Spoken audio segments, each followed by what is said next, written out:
Well, I skipped recording yesterday because I was just working on grunts and bringing all of these stands and more that you can't see. Actually, let me see if I can zoom this out.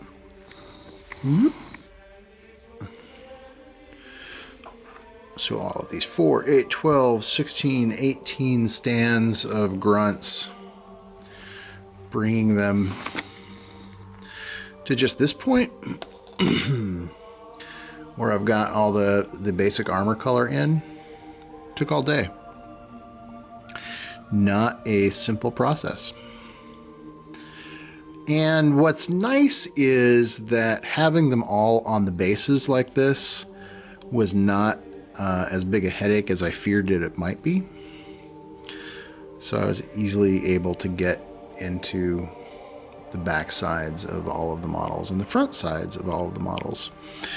And again, I'm kind of reiterating from an earlier video, but for the standard orange grunt armor, I'm using 1 coat orange. And then I decided that because the Reikland Flesh Shade works so well on the hunters, I'm using it again here to provide a little bit more depth to the color and sort of richen it up just a little bit. It doesn't need to be bright orange, it just needs to be it just needs to have more depth than the color on its own would have. So that's turning out quite nice. And then I have some of the red ones as well. And I experimented with the flesh shade on those, but I wasn't quite as happy with that. It darkens the red up too much. And figuring out where to put all the color on there was kind of a trick. I had to go through Google image search on grunts and sort of figure it all out. And I'm thinking I'm going to provide a little bit of a highlight to better define the kind of mask that they wear. But I think it's just going to be a touch of color in those areas where the mask exists, just to delineate that as being different from the skin tones. And then, of course, I need to, when they're all done, I'll need to go back and do the guns. Something else that came up. Oh, yeah. So we've got fuel rod cannons. Those aren't complete yet either, but the fuel rod cannons start with the same orange, but then I used Seraphim Sepia as a wash over that to differentiate it from the orange on the armor. And I'm going to go in and I need to bring out some of the other details with black, I think. But you can kind of see that the guns themselves are kind of not as smooth as you might like them to be. And on this one in particular, I discovered some metal that I hadn't gotten out on my first pass, and so I had to go back in there with the Dremel and gouge it out again. And that was kind of annoying. You can see where the paint needs to go in, because I went in and gouged it out and then primed it, and now I need to paint it. That's right in there. So yeah, those are some of the worst offenders of this, and this is what they look like with just the warm gray 3 with a black wash over the top. And you can kind of see how it helps to define the sort of dark gray black look that they have on their flesh and on their armor. And so I'm going to start out by blocking in the color on all of these fuel rod cannon guys, the heavies, doing the cannons. And then I think I'm going to do all of the plasma guns, which have not been done yet. So those all need to get done. Plasma pistols, I think those are. And then see where we are. I'll come back and show you when I have some more work to show. I don't know how long this video is going to be, because when it starts getting into these tedious areas of, and then I painted this one exactly the same, and then I painted this one exactly the same, and then I painted this one exactly the same, it's not so interesting for you. So I gotta say, it's not so interesting for me either. So I don't necessarily want to share the tedium with you. Yeah, all right, so I'll be back. Well, we're starting to get close to the end of the day, but luckily I have, here, let me bring this down some. I have done most of the work on the grunts, and I'm really happy with them. So I did kind of two versions of the plasma grenades. The plasma grenades with the grunts with the elites, I've made them bright as if they're getting ready to throw them. And then on the standard grunts, you can see they're darker, but you can also see the kind of red band that they have inside. So yeah, so there you go. But as this was a fairly tedious process, I've moved on to something else, and that is putting magnets on the Warthog guns. Look at that. One there, connects together, and can easily rotate in place. Super thrilled with that. Now these are 1/8 by 1/16 magnets, and you need 2 of them per vehicle. And essentially what I'm doing is placing them so they both end up flush to the bottom of the Warthog, and then flush to the bottom of the weapon mount there. And I just do that with a Dremel and a drill bit. There's nothing really magical about the process. But the final results are really cool. So that means it's going to be easy to pull these off for transport. If they end up making different weapons available, you'd be able to swap these out and in, which is really nice. Without the magnets, it doesn't. You'd really have to glue it in. There's really no way that's going to stay. So I'm going to do the other one of those, and then I'm going to see where I am. I might call it a day after that, though.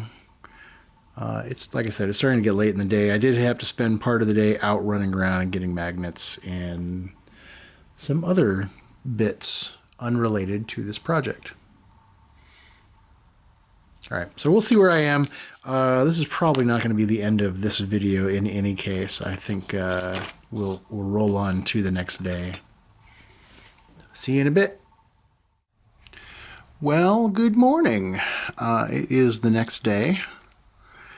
And last night, before I finished up, I got started on Spartans. And these are going to be red. Oh, let's get these centered in here. There's going to be a red set of 3 with one of each of the weapons. And I can't recall, like this is the rocket launcher. And I don't remember what this is. And then you've got just the battle rifle, I think. Is that what that is? Let's zoom back out a little bit. It's having difficulty zooming. Anyway, these are just red ones, and the reds are all war colors. And I went from 5 to 5, 4, 3, and then I mixed up 2 with some white for edge highlighting. These are really tough. I mean, even though technically these would be, if these were men-sized figures, they'd probably be 20 millimeter, but trying to get them to look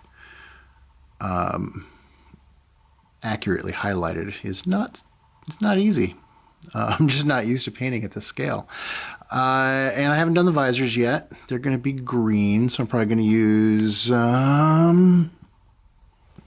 think I'm going to try using metallic green for more colors. See how that goes. But I'm going to go ahead and get to it. I'll be back in a bit. Oh, look, I got a hole in my glove. And we'll see where we are. All right, things are moving forward. I've got some blue Spartans here. This is the Spartan laser, as I have discovered. I'm really happy with how these guys turned out. I think they're really cool. You can see he's got a little bit of a flashy rifle there. Same thing with the Reds. Got their weapons all painted up.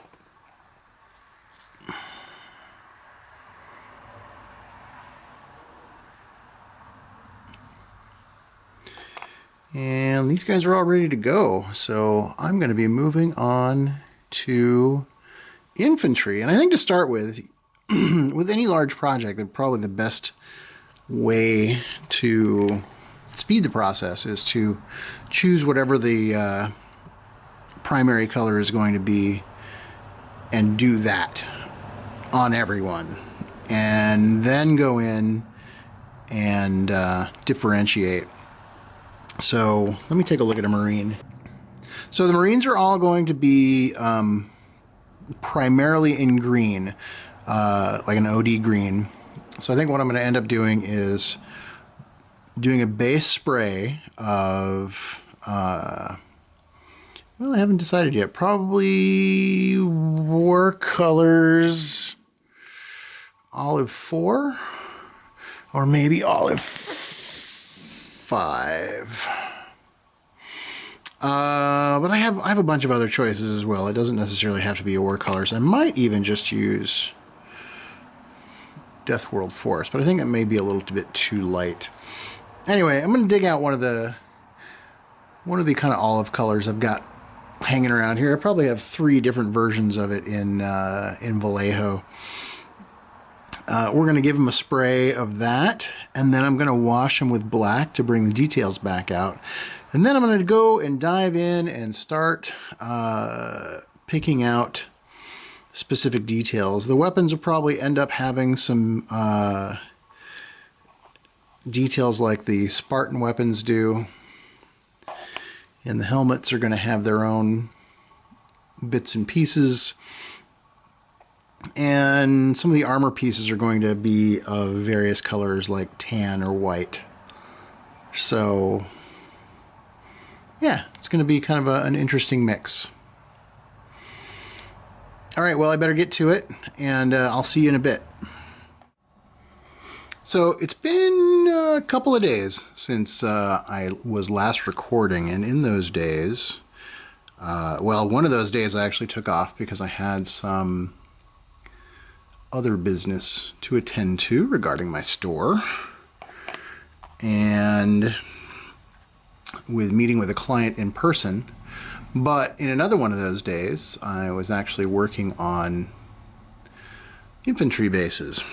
And at this point, I have about 8 bases of standard infantry left to do. These guys aren't done yet. These are the ones I'm currently working on. And as you can see, there's sort of a variety of uniform styles and colors, and let me see, helmets, and I have a lot of reference that I'm working from specifically that was sent to me by the client, and so I'm trying my best to get all of those different colors in there. He wanted to see a variety of them, and I found the easiest way to approach that was to sort of pick one unit, say these guys, and do them all in one of the uniform and helmet combinations. And then the next one would be something else. And I've also done some kind of helmet swaps on different uniforms. I've always found these small scale figures to be kind of unsatisfying. I love doing the vehicles. I get a really good kick out of doing the vehicles. But I find the infantry ultimately unsatisfying because the models don't have enough detail to really have a lot of fun with them. And so they look great on the table from a distance, but I like it when stuff looks good up close, and there's really only so good you can take these. I like the studio models, but again, even when you see them in close up, you're like, oh yeah, I had to do that too. But on a distance, on the tabletop, they look fantastic. So I shouldn't worry about it too much, but I do.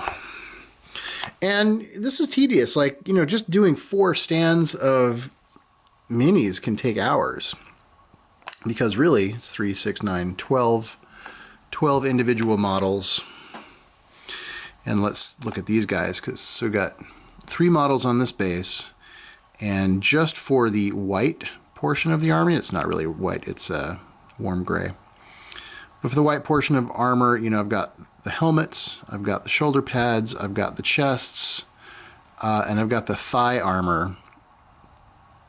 And that's not counting the sort of base colors that I did earlier over everything. So, but just touching each one of those helmets, just touching each one of those bits of armor, and I really am trying to bring out the definition of those bits of armor, so I'm not doing full base coat and wash. I'm actually leaving the black lines in there so that from a distance you can still see the detail.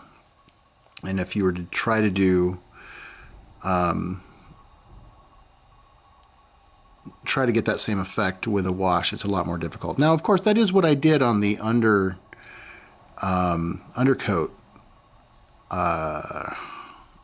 but it's not one of the lighter colors. So, and in some cases I'm going back and doing different colors on those as well. Let me see if we can find another example. So these guys have greens, and they've got some sort of touches of striping on the shoulders and some touches of color on the backs of their helmets and a little bit on the top of the helmet. Now I'm talking about like the white stripes and white markings. They've all got this sort of inseam of color on their pants, which I haven't done on the other guys yet that I was showing you. And of course, you've got their faces, you got to do the guns. Each of the assault rifles has a little stripe on it. So there's a lot going on. It takes a little while to do. I actually really like how these guys turned out. Again, from here, they look really good. From here, they're really blurry. But I'm going to continue on. I have... How many days left do I have in this month? Oh, just today and tomorrow. And I was hoping to finish at least all of the ground forces by the end of the month. I don't think that's going to happen. It could. Like I said, I have 8 stands of infantry. The vehicles I don't think will take too long. Spartan says they're sending me a replacement piece for the Ghost. And in the meantime, I have another set that I can pull apart from. Oh, you know what? I didn't even think about it. I haven't looked through those yet to see if I have any problems. But anyway, I can complete that. The Warthogs will probably take a little bit more time. So, I don't know. Hopefully it's not like an extra week. I think I might be burning 2 or 3 days into October, which is a pretty full month on its own with projects. So we're just going to have to see. So moving on. You wouldn't think it would take better part of a day just to get base colors on the bases. Base colors. But it does. Really weird. I mean, not weird, but I mean, it's one of those things I don't think about too much. Like, oh, well, the bases, they won't take too long. And individually, they don't. But when you have so many of these bases to do, the time adds up. So I'm not quite as far along as I would like to be at this point. So what I'm doing right now is adding a little bit of foliage to the base. And what I've done here is I've got some just sort of basic clump foliage, and I've mixed it up with some matte medium, specifically Liquitex matte medium. And I use that as an adhesive. So then all I do is just, you know, pick some out with a toothpick here. I sometimes do tweezers with this as well, but that's on bigger bases. And then you just kind of pick where you want it to go and kind of smush it around, smush it down.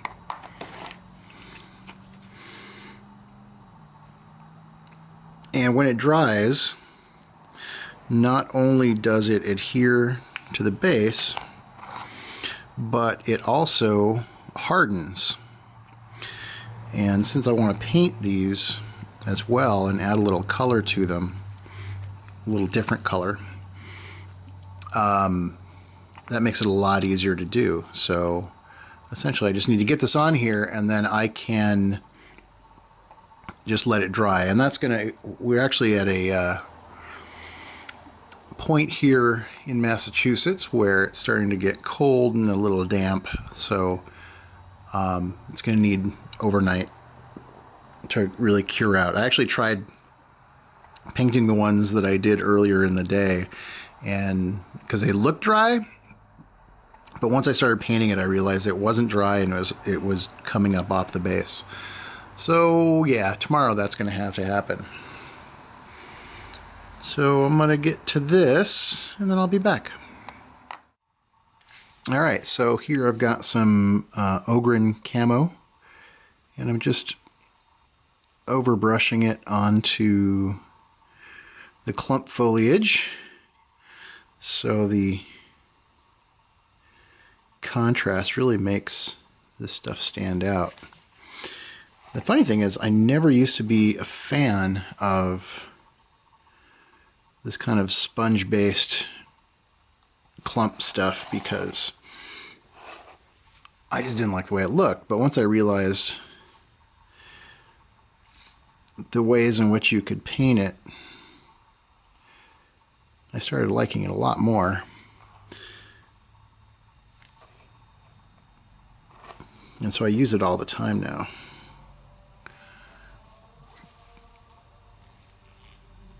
Oh, let me see if we can.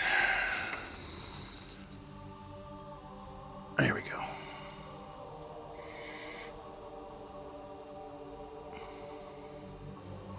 See how nice that is? Definitely more realistic than just leaving it alone. And the high contrast really helps. It really makes it pop off of the base there.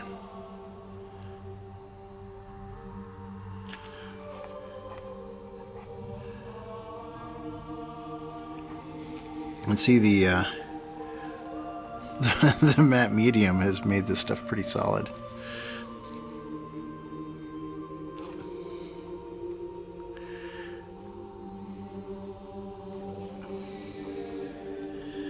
All right, and onward I go.